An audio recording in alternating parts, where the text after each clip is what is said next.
Oh, du meinst Quo. Oh, du ein Cowboy. Madame, ich reite jetzt in den Sonnenuntergang.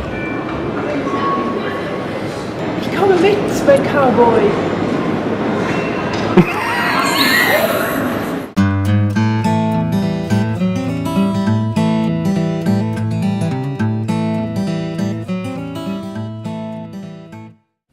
Guten Morgen miteinander. Nach einer wunderschönen Nacht im Tierpark Bell haben wir uns jetzt nochmal von diesen herzigen Waschbären verabschiedet. Vom Team vom Remo haben wir uns leider nicht so recht verabschieden, weil er gerade in einer Besprechung war. Und jetzt geht es aber neu mit hin. Und zwar machen wir das so ein bisschen wie die Fernsehsendungen, die Kochsendungen im Fernsehen. Die haben ja immer schon, ich habe schon mal was vorbereitet, zack, und dann ist es fertig. Weil wir haben nämlich wieder 400 Kilometer vor uns. Und damit wir nicht nochmal Autobahnbildchen im Vlog haben, machen wir jetzt das mal ein bisschen anders. Wir gehen nämlich ins Hümer-Museum. Tada! Schon sind wir da. Die 400 Kilometer sind für euch natürlich verflogen, für uns leider überhaupt nicht, aber egal. Wir sind jetzt hier im Hümer-Museum, respektive wir gehen schauen. Let's do it! Hinter mir sehen wir den ersten Wohnwagen. Und zwar ist der entstanden, weil ein Herr Detlefs ist ein Mann war, der ist viel auf Reisen gegangen, hat eine Verlobte gehabt.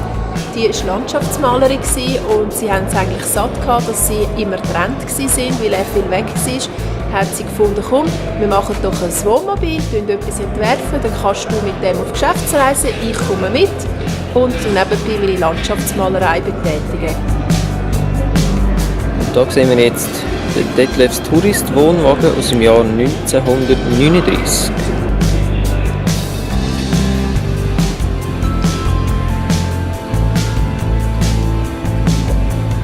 Der hier ist ja sehr knuffig. Ein Sportberger aus dem Jahr 1946. Das Ding hier sollte Nutzanhänger unter der Woche sein. Und am Wochenende hättest du ihn brauchen als Schlafkabine. Was noch wichtig ist, der Anhänger hier hinten hat anscheinend auch von einem TÜV gezogen werden. Ich meine, das ist schon noch geil. Da hat ja der TÜV-Fahrer mega Luxus-Häuschen gehabt zum Übernachten.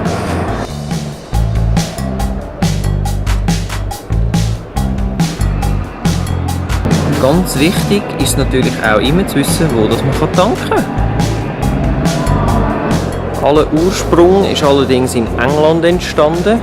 Das ist der Car Cruiser von 1932 und der ist schon richtig luxuriös eingerichtet gewesen. Da hat es nämlich Wasser gehabt und Porzellan und Eierbecher. Ganz wichtig, Eierbecher.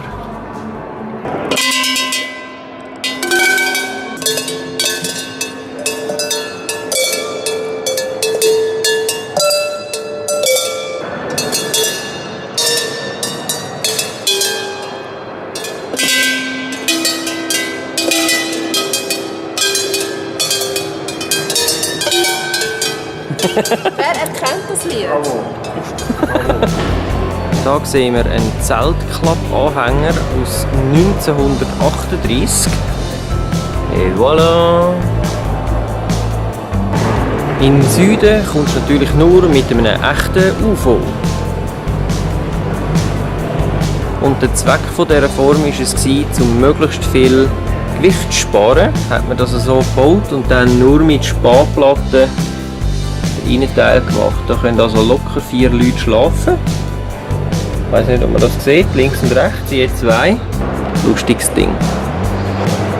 Wohnmobil mal ein bisschen anders.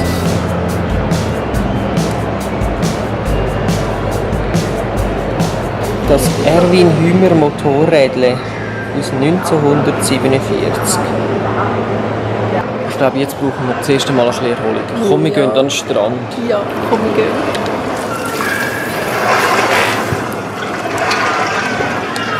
Ja, kannst ein bisschen anlegen.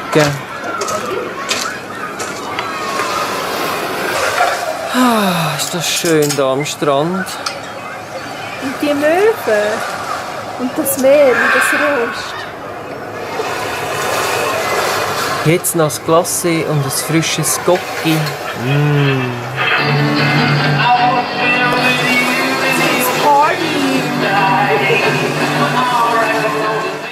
Da sehen wir den ersten Detlefs Wohnwagen ohne Hubdach. Das heisst, der ist fix immer so hoch.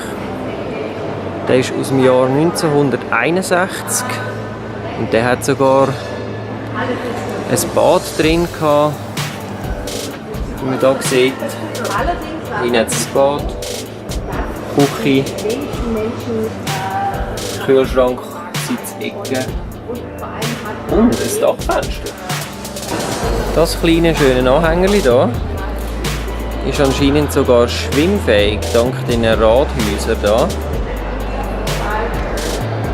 Ja, liegen kann man. Das hier der erste Eriba ever. Für Eriba ja typisch sind die aufstellbaren Dächer, damit man dann stehen kann. In dem Fall ist es jetzt nur so ein Teller. Aber es funktioniert. Der ist speziell für den Fiat 500 konstruiert worden. Damit das kleine Auto den hat mögen ziehen, ist alles aus Polyester entstanden. Und speziell daran ist, dass der weiße Teil oben kann man eigentlich absenken bis fast am Boden. Das heisst, er ist nachher nur noch die Hälfte so hoch. Also auch wieder eine Art Faltmechanismus. Da sieht man es noch gut. Das geht da drüber. Reisemobil Deluxe. Kann man also wirklich so sagen, weil hat ein eigenes Sonnendach, wo man sich sünneln und blütteln kann, weil man kann es ja absperren. Und wie kommt man dort rauf? Ganz einfach. Von innen her natürlich. Sitzgruppe, Küche, nach oben. Von ca. 12 gebauten Fahrzeugen existieren noch etwa 7. Und das hier ist das einzige, das noch in einem fahrbaren Zustand ist. Sprich, der Besitzer von dem Fahrzeug, der holt das manchmal ab aus dem Museum und genehmigt sich noch ein Ausfährtchen. Wie cool ist denn das?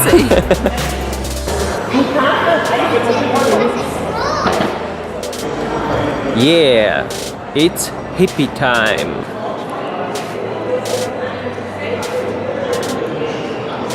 Der Hippie-Bus hat schon bessere Zeiten gesehen, aber ja. Ist dafür schon in Indien mit dem Teil. Der Jürgen Schulz. Ja, und den gibt's noch. Und den gibt's noch. Und es ist nur allein das Auto. Also er ist erst letztes 2010 ist er nur in Afghanistan mit dem Hippie-Bus. Und ich habe jetzt gerade gehört von ihr, die die Führung macht, der Mann ist jetzt so um die 70, hat immer noch welches weißes Haar, also man erkennt ihn anscheinend gerade. Crazy das Auto, richtig crazy.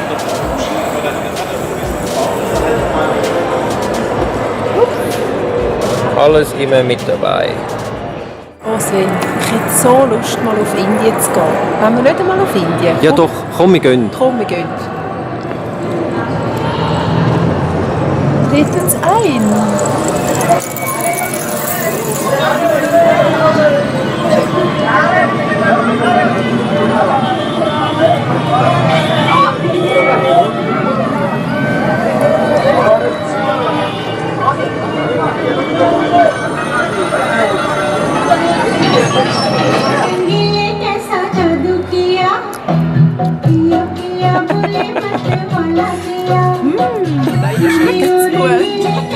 Ja, mal schnell erzählen. Also es tönt nicht nur so. Es schmeckt auch hier rein, so ein bisschen orientalisch, also cool. Da kann man jetzt sehen, wie sie ihre Autos designen, Designideen, extra für Surfer. Wo geht die Reise hin? Also bei uns irgendwann dann heim zu. Ja, notgedrungen. Aber wir werden sicher wieder gehen. Ja. Mit dem Wohnmobil. Auf jeden Fall. Die nächste Womo-Reise kommt. Ja, das ist unsere Leidenschaft. Wer weiß? Vielleicht gehen wir ja bald mit so einem auf campen. Oder mit so einem. Oder mit so einem. Oh shit. Jetzt könnte es ein bisschen unangenehm werden, weil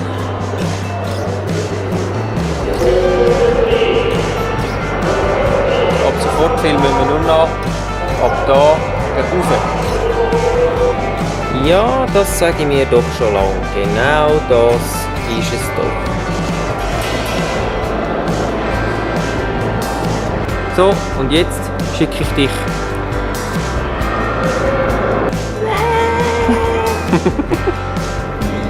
So einen haben wir auch mal gehabt, einfach in Rot, als 4x4 und ohne so ein Dach da. Mitsubishi L300. Hello!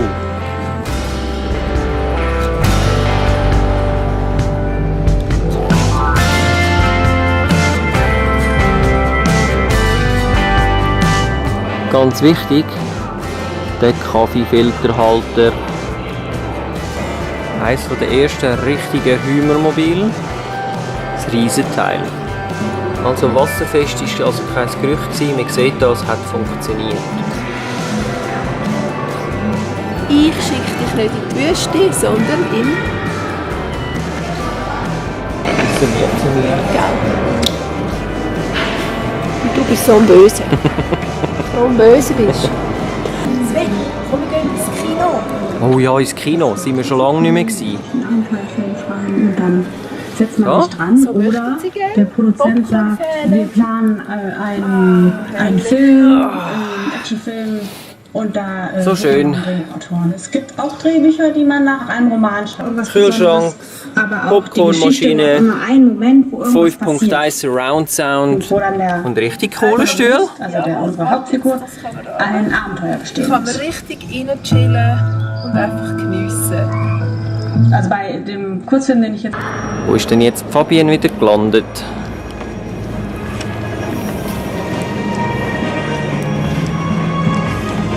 Ja! Wuhu! Ja! Cool, echtes amerikanisches Aluminium. Ein Airstream. Ein echter Airstream. Aus dem Jahr 1969. Schön glänzig. So wie es muss sein. Wow. Platz ohne Ende. Ja. Sogar im Backofen. Wir wissen, was da hinten hat. Das ist ja absoluter Knuller. Schauen wir mal hier in der Ecke. Sag mal. Was hat's denn da? Hat Badwanne. Das ist typisch amerikanisch. Es muss einfach alles haben. Noch schnell ein Fazit. Sehr, sehr gute Ausstellung. Kann man jedem empfehlen. Die 9,50 € sind also wirklich gut angelegt.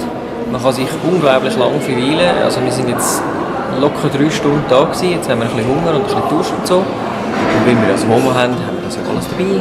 Also tun wir das natürlich nicht hier im Restaurant, was es hier auch hat, aber das tun wir jetzt bei uns im Momo uns noch etwas genehmigen und nachher geht es dann auf richtig heim.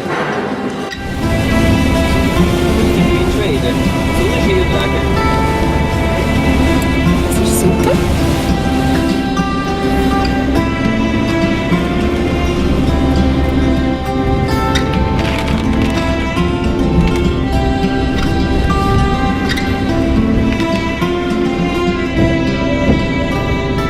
Und wieder Katz.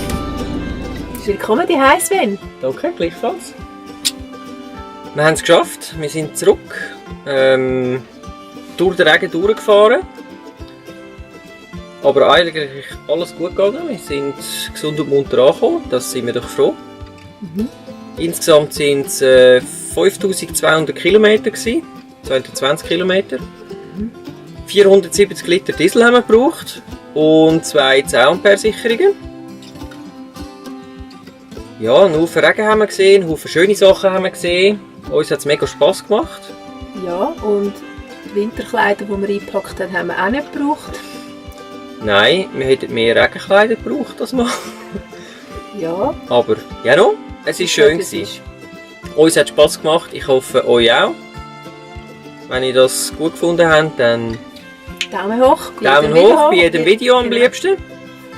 Und in Zukunft gibt es sicher auch wieder einmal irgend so etwas. Ob es dann so umfangreich wird sein, wissen wir noch nicht. Die Zukunft wird es zeigen. Wenn es so wieder heisst, Svefa on Tour. Ciao zusammen. Tschüss.